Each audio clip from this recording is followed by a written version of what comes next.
Tikam Samurai 1, dalam Kemelut Revolusi. Episode 16. Nama saya Mei Mei, katanya sambil tersenyum. Ketika Mei Mei melihat kusir itu menatapnya, dia segera mendatanginya. Kemudian dengan sikap hormat menyalami orang tua itu. "Terima kasih atas bantuan Bapak kepada kami," katanya. Kusir tua itu tersenyum. "Nama saya Datuk Penghulu Basah. Kau boleh panggil saya dengan sebutan Bapak atau Pak Datuk. Tinggallah di sini buat sementara. Menjelang kokomu sehat. Saya rasa rusuknya ada yang patah. Berbahaya kalau dia berada di kota dalam keadaan seperti itu. Teman-teman Datuk yang dia pancung semalam dan juga Kempetai pasti mencari." "Siapa nama kokomu itu?" "Bungsu. Kami baru datang dari Payakumbuh." "Ya. Saya ada di depan penginapan itu ketika kalian turun dari bus." Datuk Penghulu Basah lalu menceritakan tentang siapa yang dibunuh oleh si Bungsu di penginapan itu. Tentang kawanan penyamun yang bermarkas di rimba buluh di lembah Tambuo itu. "Hei, kenalkan, muridku si Salim." Datuk Penghulu memperkenalkan anak muda yang tadi berlatih dengannya kepada Mei Mei. Gadis itu menyambut salam tersebut. Salim merasakan hatinya berdebar ketika menyalami tangan gadis Tionghoa yang cantik itu. Hari-hari setelah itu si Bungsu dirawat oleh Datuk Penghulu di rumahnya. Dia terpaksa berbaring selama 30 hari di tempat tidur. Rusuknya patah tidak hanya 2 buah. Melainkan ada 3 yang kupak dimakan kaki Datuk Penyamun dan anak buahnya itu. Selama itu pula Mei Mei juga tinggal di sana. Dia sebilik dengan Upik. Tiap hari Datuk Penghulu Basah tetap mencari nafkah dengan bendinya. Dia menceritakan pada Mei Mei dan si Bungsu.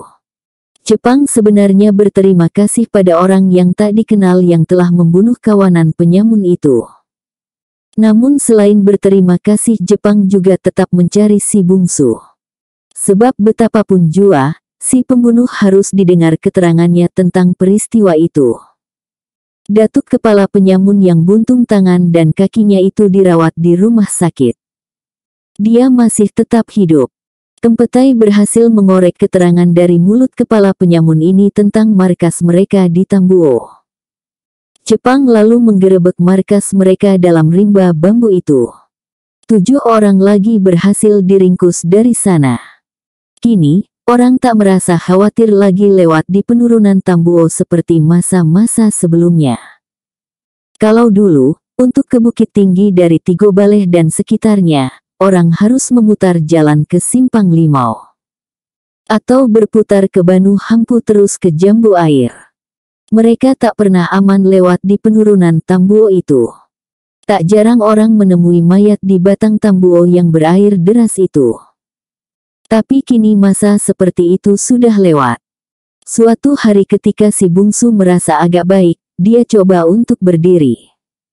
Sudah berlalu masa 20 hari sejak dia dibawa ke rumah ini.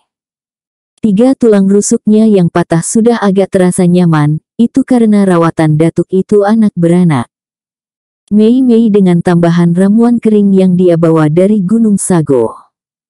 Pagi itu dia terbangun karena kicau burung dan suara bentakan-bentakan di luar rumah. Dia buka jendela dan menghirup udara pagi segar yang menerobos masuk. Dilihatnya kopi sudah terletak di atas meja kecil di dalam kamar itu. Dalam sebuah gelas terletak beberapa bunga-bunga kobra bunga mawar. Pastilah Mei Mei yang meletakkannya. Seperti kebiasaan gadis itu setiap pagi selama di rumah ini. Datuk Penghulu pasti belum kembali. Sebab malam tadi dia berkata, bahwa malam ini mereka ada perlu.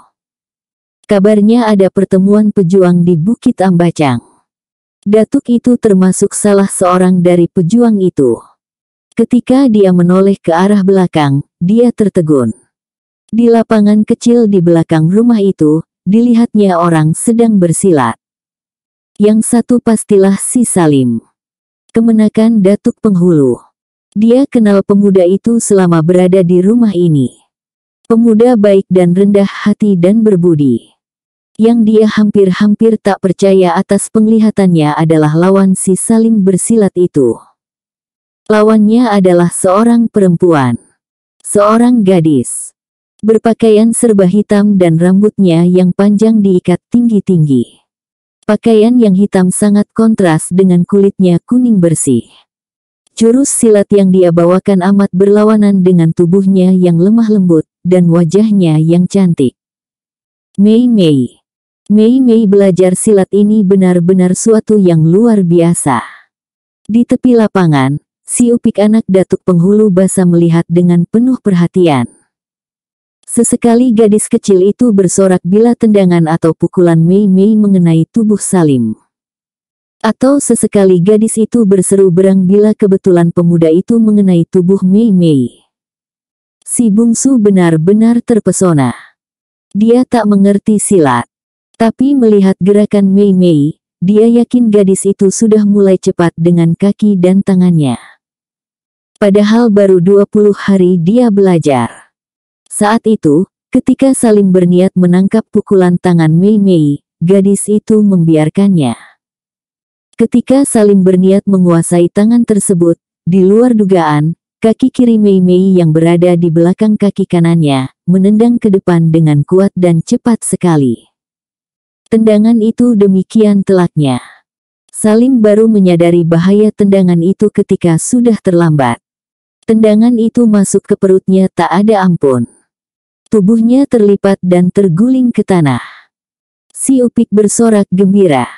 Mei Mei tertegun melihat akibat tendangannya. Salim meringis dan merangkak bangun. Mei Mei membantunya tegak dengan wajah penuh penyesalan. Maafkan saya tak sengaja, Salim tegak tapi tersenyum. Benar-benar jurus cuek sadapo yang sempurna. Saya tak pernah berhasil sebaik itu dalam mempergunakan jurus tersebut, Salim berkata jujur sambil menghapus peluhnya. Mereka terkejut tatkala mendengar tepuk tangan dari rumah. Ketika mereka menoleh, mereka melihat si bungsu tegak dengan senyum di dekat jendela.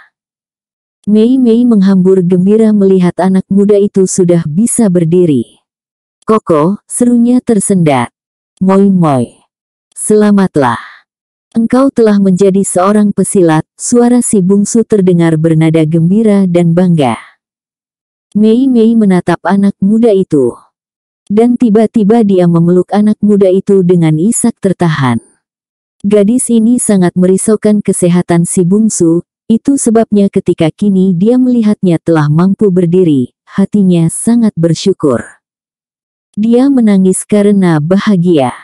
Hanya si bungsu yang jadi terheran-heran, tatkala mengetahui Mei Mei menangis. Hei, ada apa Mei Mei? Saya bahagia, Koko telah sembuh. Saya sangat khawatir Koko tak sembuh-sembuh. Saya sangat khawatir, orang kalau gembira pasti tertawa. Ini gembira kok menangis. Hei Salim, bagaimana ini? Pesilat tak boleh menangis bukan? Salim hanya tersenyum, si Upik berlari pada Mei Mei. Jangan menangis, Uni katanya. Mei Mei melepaskan pelukannya dari si bungsu, kemudian menghapus air matanya. Kemudian menatap pada si bungsu. Si bungsu tersenyum. Teruslah berlatih. Saya bangga melihatmu jadi seorang pesilat, kami sudah selesai. Hanya tinggal menutup dengan pernafasan, terdengar suara Salim. Ayolah kita tutup latihan ini Uni. Kesehatan bisa rusak bila tak diakhiri dengan latihan pernafasan itu, ujar Upik membujuk Mei Mei. Gadis itu kemudian melangkah lagi ke lapangan kecil di belakang rumah tersebut. Lalu mengatur pernafasan sebagai penutup latihan. Si bungsu mengenal latihan ini. Pernafasan mempertajam pendengaran dan mengatur tenaga yang telah terpaksa. Latihan begitu tiap hari dia lakukan ketika di Gunung Sago dahulu. Mei Mei memang telah mulai latihan silat sejak 2 hari kedatangannya ke rumah datuk penghulu ini. Dia tertarik melihat si Upik berlatih. Karena itu ketika datuk penghulu basa menawarkan untuk ikut, tanpa malu-malu dia pun ikut. Dengan cepat ternyata dia bisa menguasai pelajaran yang diberikan. Sebenarnya Datuk Penghulu bukan sekedar menawarkan latihan saja pada Mei Mei. Dia punya alasan yang kuat. Sebagai guru gadang aliran Silat Tuo yang berasal dari Pariangan Padang Panjang, yaitu aliran silat yang merupakan induk dari silat-silat yang ada di Minangkabau, seperti silat Lintau, Kumango, Panian dan lain-lain, dia dapat melihat tulang seorang pesilat pada tubuh orang. Mula pertama melihat Mei Mei, hatinya berdetak keras. Susunan tulang Mei Mei merupakan susunan yang hampir-hampir sempurna bagi seorang pesilat. Dia yakin gadis ini mempunyai bakat silat yang luar biasa. Itulah sebabnya dia menawarkan gadis itu untuk belajar. Dan ketajaman penglihatannya itu segera saja terbukti. Ketika dalam waktu tak sampai 1 bulan, Mei Mei telah melalap dan memahami dengan baik pelajaran-pelajaran pokok dan kunci-kunci serangan yang diberikan Datuk Penghulu Basah. Tak seorang pun yang mengetahui, bahkan Mei Mei sendiri, bahwa gadis itu sebenarnya adalah turunan seorang pesilat tangguh. Ayah dari kakek Mei Mei berasal dari Tinggoan di daratan Tiongkok sana. Dan ayah kakeknya ini adalah seorang Tiang Bujin, atau dedengkot silat aliran Xiao Lim Pai yang sangat tersohor. Ayah dari kakeknya bergelar Bu Beng Tai Hiap, si pendekar pedang tak bernama. Setiap pesilat di daratan Tiongkok pasti menaruh segan pada pendekar itu. Dan ternyata bakat dan susunan tulangnya menurun pada buyutnya yang dilahirkan di Indonesia, yaitu Mei Mei. Tak seorang pun yang mengetahui hal ini. Dan itu pulalah sebabnya, kenapa ketika ditawarkan untuk belajar silat oleh Datuk Penghulu gadis itu menerima dengan rasa gembira. Tentu saja dia gembira, sebab darah pesilat di dalam tubuhnya mendorong-dorong. Hanya saja selama ini tak pernah mendapat penyaluran pelajaran silat yang diberikan padanya, segera saja dapat dia terima secara sempurna. Di samping merasa bangga dan gembira, Datuk Penghulu juga merasa kaget pada kemajuan yang dicapai gadis itu.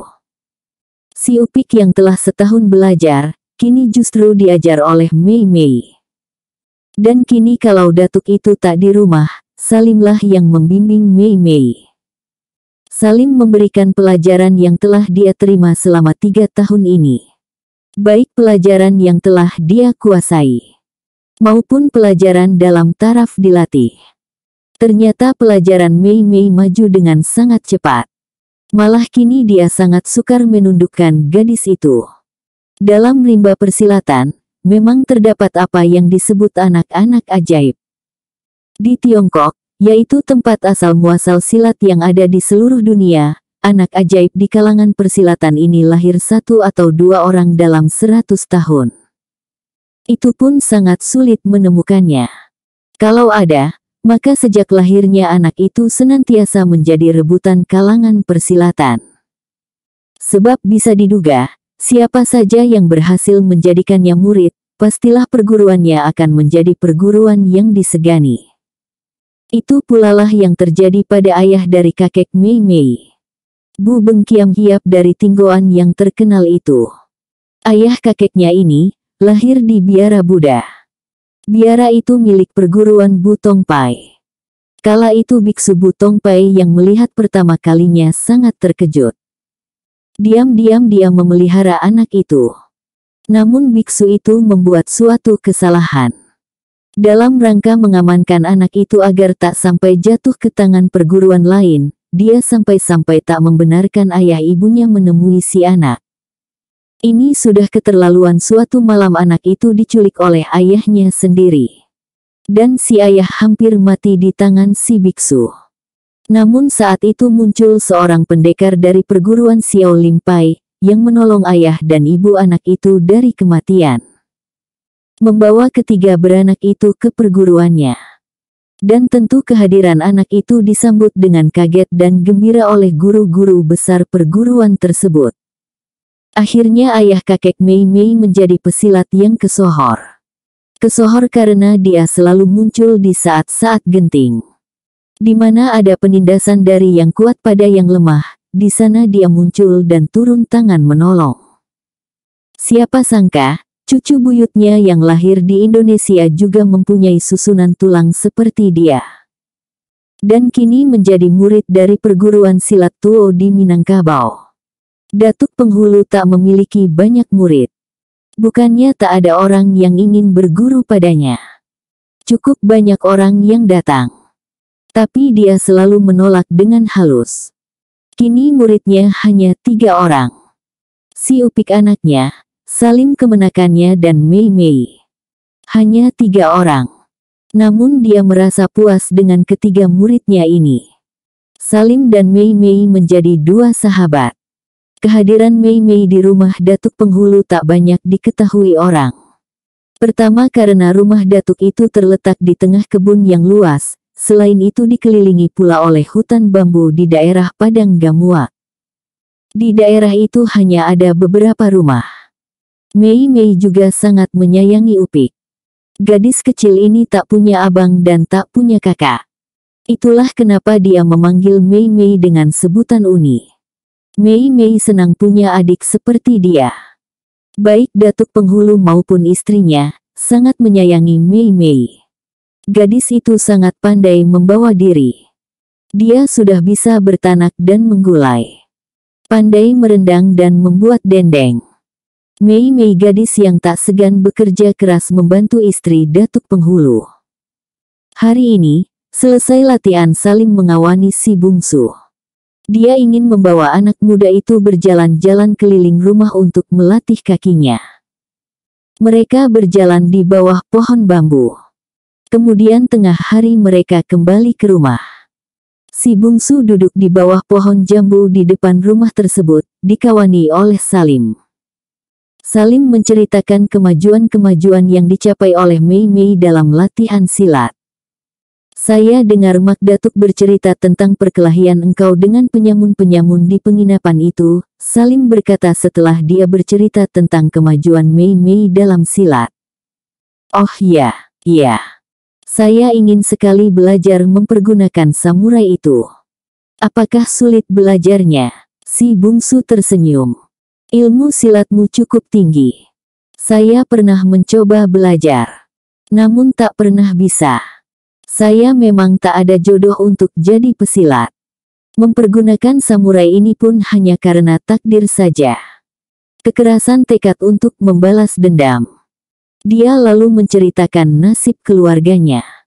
Nasib yang menimpa diri mereka. Cerita itu pernah dia ceritakan pada Datuk Penghulu Basa dan istrinya ketika 15 hari dia terbaring. Dia juga menceritakan nasib yang menimpa diri Mei Mei kepada kedua suami istri itu. Itulah sebabnya kenapa suami istri kusir bendi itu merasa sayang pada Mei Mei. Mereka menganggap Mei Mei sebagai kakak si Upik. Dan kini si bungsu menceritakan perihal dirinya pada Salim. Saya tak menyangka demikian pahitnya hidupmu bungsu, kata Salim, setelah si bungsu selesai bercerita.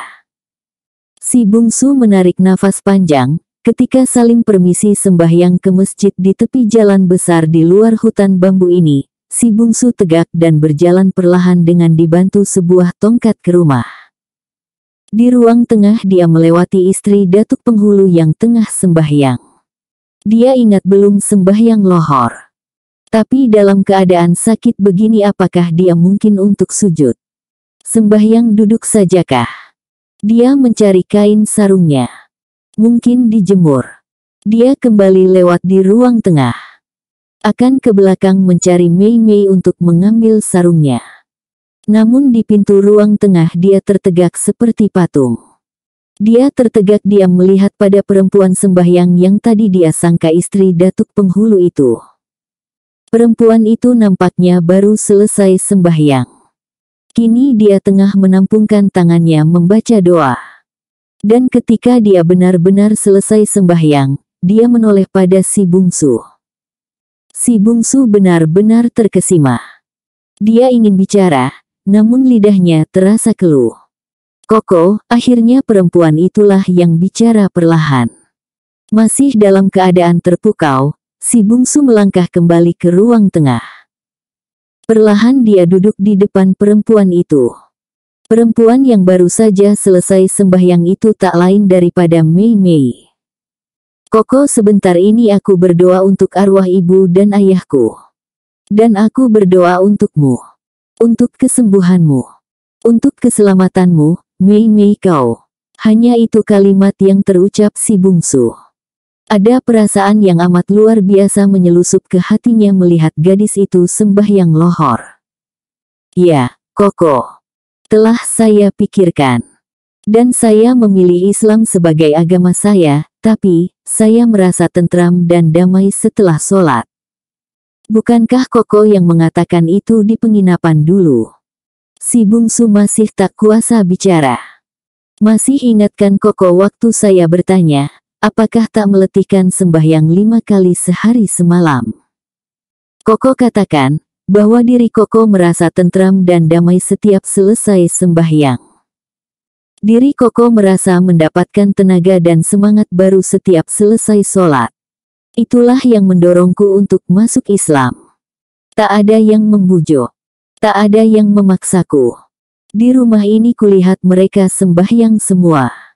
Dan mereka bahagia, damai, sabar. Meskipun mereka miskin. Bukankah kedamaian dan kebahagiaan itu yang dicari orang?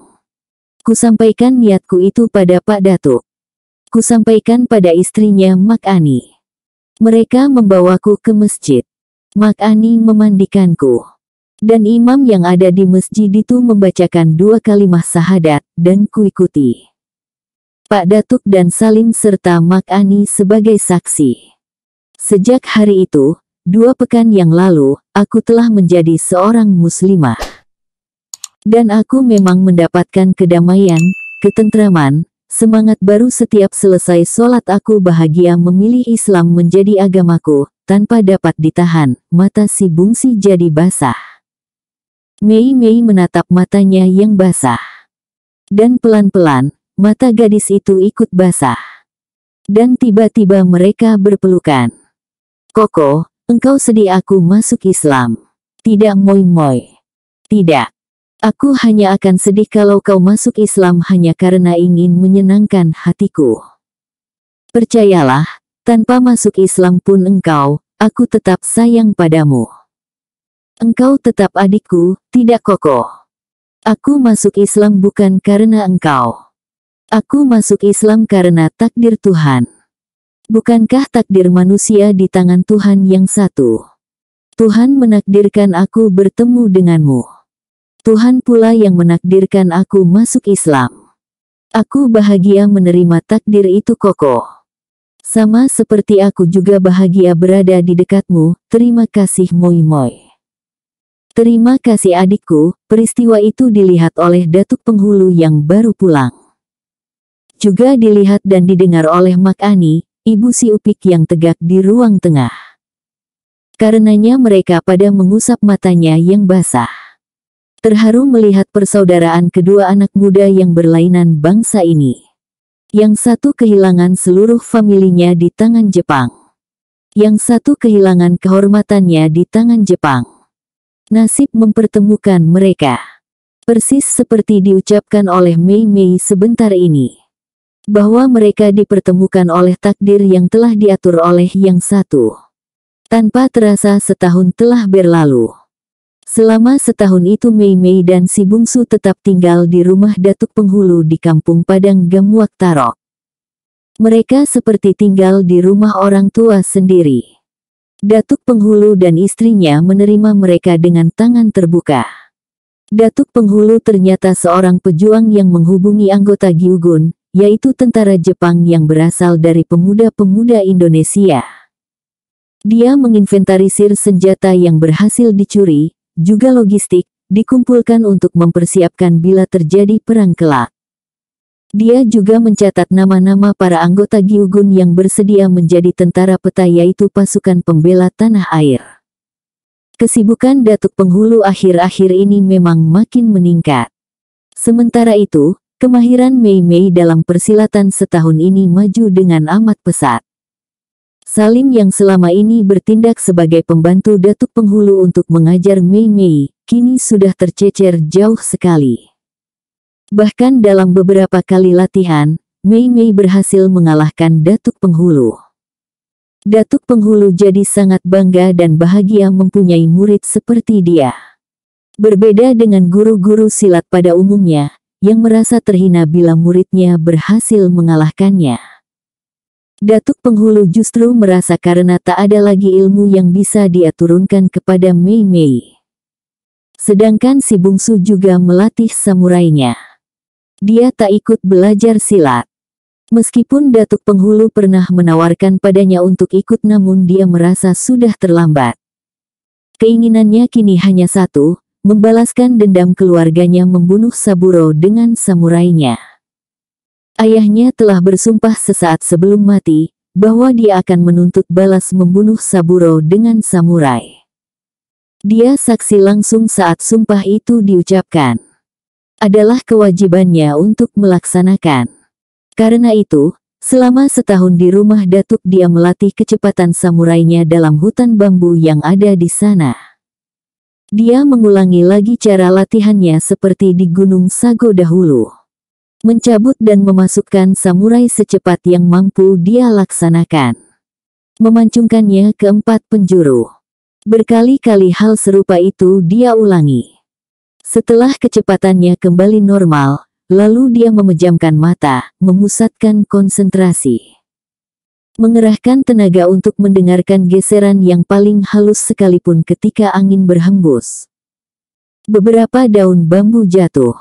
Dia menanti, ketika daun bambu itu tinggal sedepa dari permukaan tanah, dia mencabut samurainya, secepat kilat. Kemudian dengan masih tetap memejamkan mata, dia bergerak 2 langkah ke kanan. Menyabetkan samurainya 2 kali. 2 helai daun bambu terbelah. Kemudian berguling cepat ke kiri, menyabetkan samurainya 2 kali, sehelai daun bambu belah 2. Dan sehelai lagi luput dari tebasan samurainya. Dia mengulangi latihan begitu terus-menerus. Hingga akhirnya kecepatan dan kemahirannya bertambah dari yang sudah-sudah. Selama setahun itu mereka tetap tinggal bersama Datuk Penghulu dan Tek Ani. Dengan uang yang mereka bawa dari Payakumbuh, ditambah perhiasan yang mereka peroleh dari rumah babah gemuk pimpinan komunis itu, Mei Mei dan si bungsu dapat membantu kehidupan Datuk itu. Bahkan Mei Mei menyuruh si Upik sekolah terus dengan biayanya. Malam itu, ketika Datuk Penghulu dan si bungsu tak di rumah, Mei Mei tengah membaca Al-Quran, Tek Ani dan Upik menyimaknya. Suaranya yang halus lembut seperti membelah hutan bambu. Menyelusup di antara pohon-pohon dan daunnya yang hijau. Di rumah Datuk itu hanya mereka bertiga kini. Datuk Penghulu entah berada di mana. Kegiatannya sangat memuncak. Sebab waktu itu adalah penghujung bulan Juli tahun 1945. Yaitu 2 pekan lagi sebelum proklamasi dibacakan di Pengangsaan Timur Jakarta. Pejuang-pejuang Indonesia saling mengadakan kontak dengan tokoh-tokoh pergerakan. Datuk Penghulu pimpinan dari 8 kurir utama kaum pejuang yang berpusat di Bukit Tinggi. Dialah yang menghubungkan kontak antara Mayor Dahlan Jambek yang saat itu bertugas dalam Gyugun dan bermarkas di Pasaman dengan Mayor Makimudin di Payakumbuh. Kepada mereka disampaikan pesan-pesan dari Engku Syafei, tokoh pejuang bawah tanah yang bermarkas di Kayu Tanam. Kontak itu juga menghubungkan mereka dengan Encik Rahmah El Yunusiah, seorang pejuang wanita yang mendirikan sekolah diniyah putri di Padang Panjang. Menjelang hari proklamasi, kesibukan para pejuang sangat meningkat. Sebaliknya, Kempetai yang merupakan polisi militer Jepang, memperketat pula pengawasan mereka. Sudah tentu anggota-anggota Gyugun yang berasal dari pemuda Indonesia berada dalam pengawasan utama dan sangat ketat. Gerak-gerik mereka diawasi secara rahasia. Dari pengawasan dan penyelidikan itulah bocor rahasia tentang diri Datuk Penghulu ayah si Upik di Padang Gamuak itu. Dari penyelidikan diketahui bahwa kusir bendi hanya dibuat sebagai kedok saja dari tugas mata-matanya. Kempetai menyiapkan suatu penyerangan ke rumahnya. Dan malam itu 5 orang Kempetai pilihan datang ke rumah mereka. Namun seperti telah diutarakan di atas, saat itu datuk tersebut tak ada di rumah.